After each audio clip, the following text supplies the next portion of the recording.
मंडळी, मी कोमल तुमच्या सगळ्यांचं आपल्या रेसिपी चॅनलमध्ये खूप खूप स्वागत करते। तर आज आपण कोणती नवीन डिश घेऊन आलो आहोत बरं? तर आपण आज पालक पनीर पराठा घेऊन आलेला आहे। नाश्ता रेसिपी घेऊन आलो आहोत। नॉर्मली आपण पालक पनीर तर खूप खातो, रेस्टॉरंटमध्ये खातो, घरी होतं, वेगवेगळ्या फंक्शनमध्ये असतं पालक पनीर।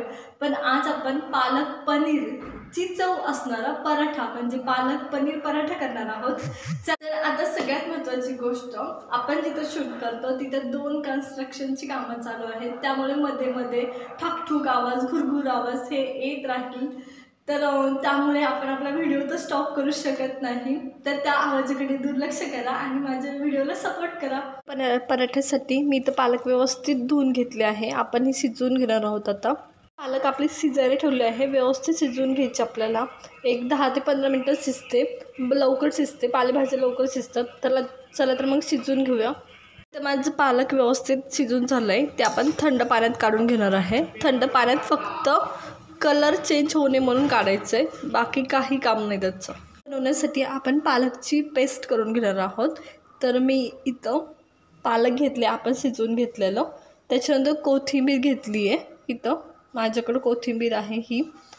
त्याच्यानंतर पुदिन्याची एक 2-3 म्हणजे तुम्हाला हवी तेवढी टाकू शकता। मी तर 8-9 पानं टाकलेत पुदिन्याची व्यवस्थित अशी। त्याच्यानंतरून लसूण टाकला आहे मी एक 10 मोठे असतील तर 10-12 पाकळ्या छोटे असतील तर 10-12 पाकळ्या टाकायच्या आणि मोठे असतील तर 3 ते 4 इनफ होतात। आणि त्याच्यानंतर 1 इंच अद्रक टाकले मी इथं। आणि आपण मिरची ॲड करणार आहोत। ॲड करतोय आपण मिरची तुमच्या चवीनुसार, तिखटानुसार तुम्ही टाकायची आहे। माझी इथं तिखट मिरची आहे आणि मी ती 3 ते 4 मिरच्या टाकते आहे। नॉर्मल आहे, म्हणजे मला जेवढं डो बनवायचं त्यासाठी योग्य प्रमाण आहे। त्याच्यानंतर आपण ॲड करणार आहोत कसुरी मेथी। तुम्हाला हवं असेल तर मीठ तुम्ही आत्ताच टाकू शकता किंवा नंतर टाकलं तरी काही हरकत नाही। तर ह्या सगळ्या गोष्टी एकदम बारीक वाटून घ्यायचं। माझं सगळं मिक्सरमधून एकदम व्यवस्थित वाटून आहे। हे बघा, कलर बिलकुल नाही चेंज झालेला। जिथं सावली पडते तिथं ब्लॅकिश कलर तुम्हाला दिसतोय, पण कलर बिलकुल आपला चेंज नाही झाला, स्टेबल आहे। पराठ्याचं डो बनवून घेणार आहोत। तर मी त्यासाठी इथं गव्हाचं पीठ घेतलं आहे। तुम्हाला हवं असेल तर तुम्ही अर्धा मैदा आणि अर्धा गहू घेऊ शकता, पण मी नाही घेतलं आहे। तुम्हाला हवं असेल तर तुम्ही ते करू शकता। तर आता आपण काय करणार आहोत, व्यवस्थित पीठ मळून घेणार आहोत। तर मीठ ॲड करणार आहे। ऑलरेडी आपण मीठ नाही का जेव्हा पालकचं वाटण करत होतो तेव्हा टाकलं होतं, त्याच्यामुळं अंदाज घेऊन टाकायचं। मीठ ॲड केलं आहे। तर तुम्हाला कुरकुरीतपणा थोडंसं हवं असेल पराठ्याला तर 1 चमचा, जास्त बिलकुल नाही, फक्त 1 चमचा तुम्ही तेल ॲड करू शकता किंवा तूप ॲड करू शकता किंवा बटरसुद्धा करू शकता। तर ह्या सगळ्या गोष्टी व्यवस्थित मिक्स करून घ्यायच्या। आणि आता आपलं पालकचं जे वाटण होतं ते थोडं थोडं टाकून, एकदम नाही टाकायचं, थोडं थोडं टाकायचं आणि वाटून घ्यायचं। आधी फक्त जे वाटण आहे त्याच्यातच शक्यतो पीठ मळायला ट्राय करायचं, बिलकुल पाण्याचा वापर नाही करायचा, कारण वाटणात आपण थोडंसं पाण्याचा वापर करतोच आणि पालकाला थोडीशी ओलावा खूप जास्त प्रमाणात असतो, त्याच्यामुळं पीठ व्यवस्थित वाटलं जातं। चला तर मग आता हे म्हणजे पीठ व्यवस्थित मळलं जातं। तर हे आता मी मळून घेते, बिलकुल पाण्याचा जरा वापर नाही करायचा, जे आपण वाटण केलं आहे त्याच्यातच व्यवस्थित मळून घ्यायचं।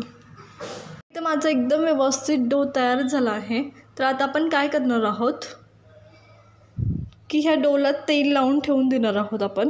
तर व्यवस्थित तेल लावायचं आणि ह्या डोला रेस्ट करायला एक 10 मिनटं ठेवून द्यायचं।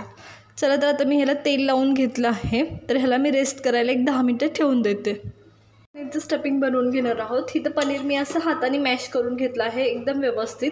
त्याच्यात आपण कांदा ॲड करणार आहोत।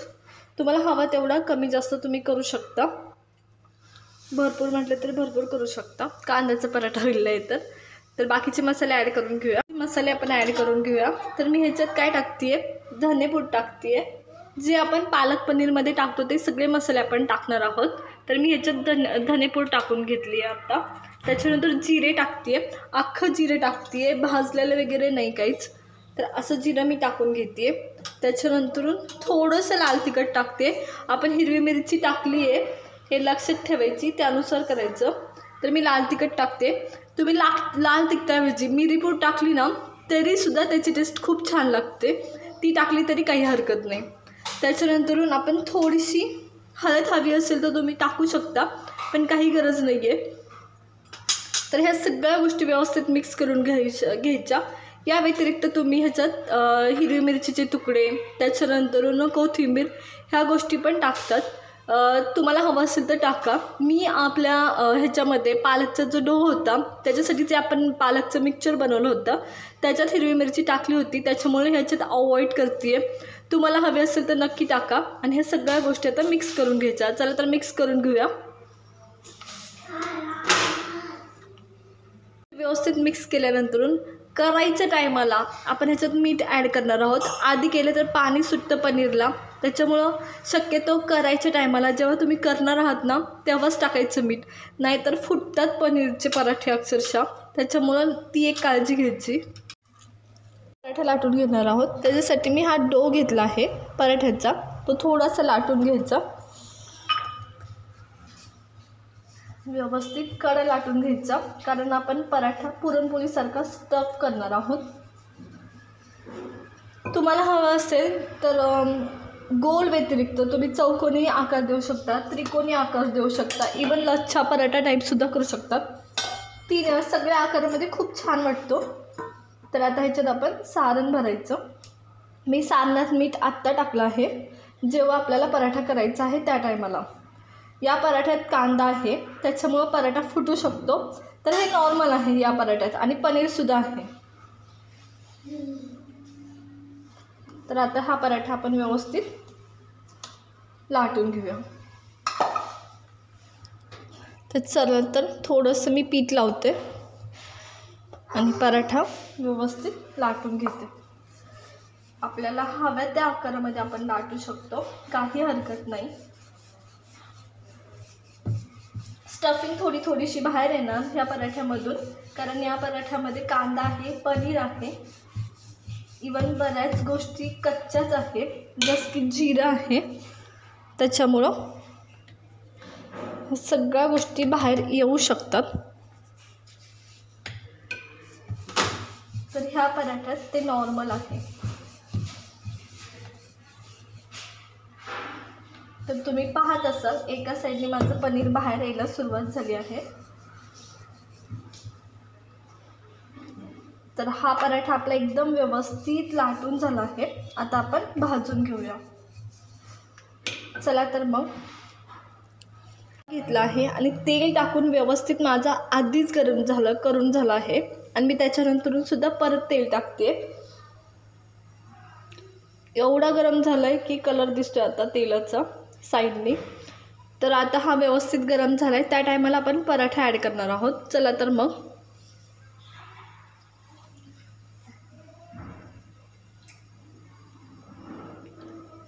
आपण पराठा ॲड करतोय.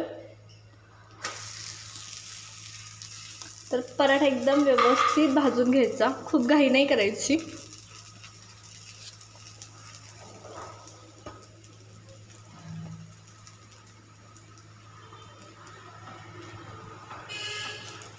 पाहूया आता आपण एका साईडने कसा भाजलाय. थोडंसं भाजला ना पलटून घ्यायचा. तर हे पहा एकदम व्यवस्थित भाजायला सुरुवात झाली आपली. तर दुसऱ्या साईडनी पण असंच आधी तेल न लावून भाजून घ्यायचा आणि परत जरा थोडंसं भाजलं ना किंवा तेल लावून भाजून घ्यायचं.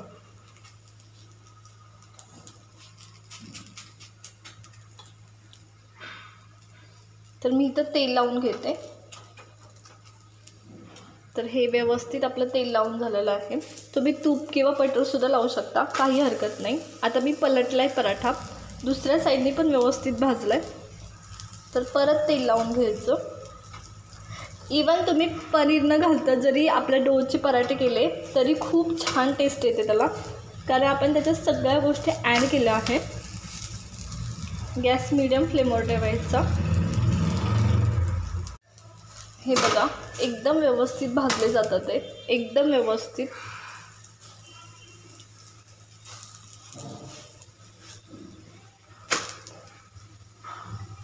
हा आपला पराठा भाजून तयार आहे. आता साईडला काढून घेऊया.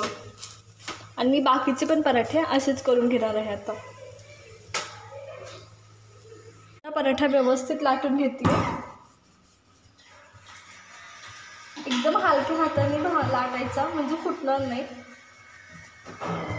एका साईडने मध्येच कट होण्याची शक्यता जास्त असते या पराठ्यात, ते नॉर्मल आहे कारण कांदा वगैरे आहे. दुसरा पण पराठा व्यवस्थित लाटून झाला आहे. आता भाजून घेऊया. पराठा भाजून घेत आहे आपण आता लाटलेला. तर पहा दोन्ही साईडनी व्यवस्थित भाजला गेला आहे.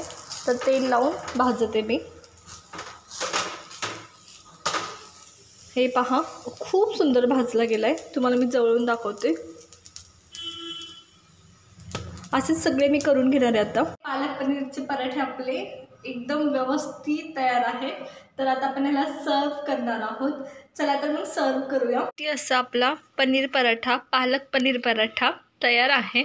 आवडला असेल तर लाईक करा, शेअर करा आणि सबस्क्राईब करा. नक्की रेसिपी पहा. भेटूया एका नवीन रेसिपीसोबत. तोपर्यंत येऊया.